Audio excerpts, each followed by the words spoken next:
હે વહુ બટા, તું મારા દીકરાને કહે છે ને તમે મને થોડાક પૈસા આપજો ને, મારે દ્વારકા જવું છે.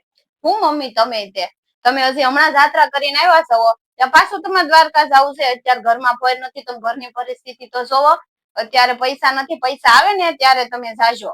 અને અત્યારે તમારા છોકરાનું વિચારો, એને કેટલી ભીંસ છે, અત્યારે એને તકલીફ છે, દેવું થઈ ગયું છે, એનું વિચારતા નથી ને તમારે નીકળું જવું છે જાત્રા કરવા, પછી જાજો. વહુ તો તમે ફરવા જાવ તો એ તમારા પાસે પૈસા હોય, તમારે શોપિંગ કરવા જાવી હોય એના પૈસા હોય, અને તમારે હોટલમાં નાસ્તા કરવા જવું હોય એના પૈસા તમારા પાસે હોય.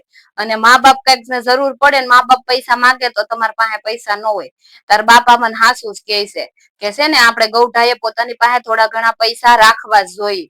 નકર અત્યારે છે આ કળિયુગ, કળિયુગમાં કોઈના છોકરા મા બાપ ને સામું જોતા જ નથી. મિત્રો, તમને અમારો વિડીયો પસંદ આવ્યો હોય તો લાઈક કરજો અને દરેક પરિવાર સુધી શેર કરજો.